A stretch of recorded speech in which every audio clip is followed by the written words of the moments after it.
who's the strongest person in the military? If you ask cartoons, more often than not, it would be the top general. But this is not limited to just anime or cartoons. In live action, this phenomenon is primarily observed with the bad guys. In some settings, it makes sense. I would expect the leader of a violent, extremist terror group to be the most violent and extreme. But does this also work in more codified organizations?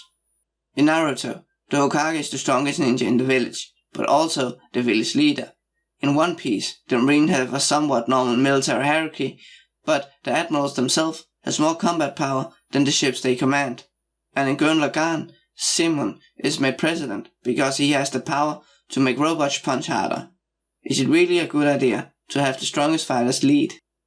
If you ask the real-world military to show you their best fighter, they will probably show you a Navy SEAL or some other Special Forces soldier. They will not show a 4-star general, even though he could bring much more firepower to the fight than the Navy SEAL.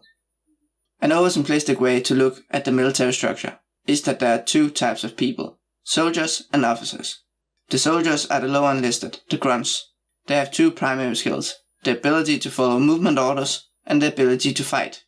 On the other hand, officers are the strategists. Their job is to move soldiers on the battlefield while ensuring they have enough supplies to fight. This more realistic leadership style can be seen in anime like Attack on Titan. Pixis is the top commander of Paradise Island, but he is not the top Titan killer. Even Levi, that has the top killing streak, is outranked by Irvin, and the reason is clear. Killing Titans is not a skill that helps leadership or strategic planning. This is the same reason that Titan holders are not automatically given high rank. Some like Zeke earn them, but it's due to them showing leadership and strategic skills. Another example might be Tanya the Evil. Here, Tanya graduates from officer school before becoming a squad leader, but she ends up leading a frontline squad due to her combat experience. Both of these are examples of merit-based promotions. This is where people are promoted due to their merit, rather than power or social status.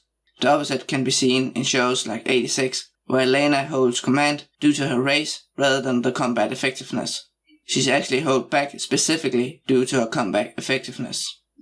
So do the military systems in One Piece and Naruto differ? In One Piece we see the 3 admirals as the strongest individual the Navy has, but they also command a huge number of men. We see Bossolini lead the attack on the mangrove after Luffy punched a celestial dragon, but he spent very little time commanding his men, instead taking a much more hands-on approach in combat. He also seemed inept at using any communication devices.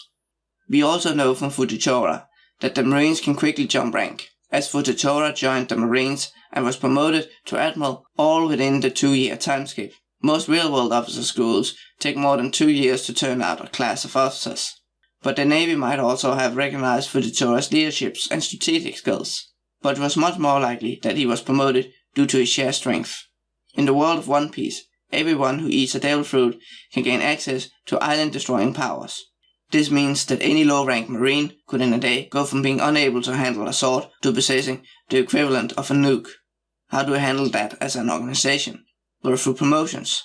The Navy doesn't have resources to treat every soldier like a king, but they can have a highly favorable promotion system. In One Piece you can become an outlaw or pirate if you are a powerful individual, or you can join the Marines and jump the ranks in no time. This is a great recruitment strategy and a good way to keep strong individuals incentivized to stay in the Navy.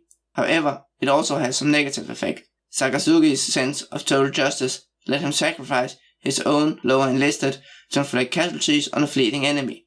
He even tries to kill one of his own because he slows him down. This clearly shows a lack of leadership skills, and the fact that the Navy didn't stop him or reprimand him shows that they do not have a unified set of rules. This freedom by specific individuals can lead to corruption and confusion within the civilian population.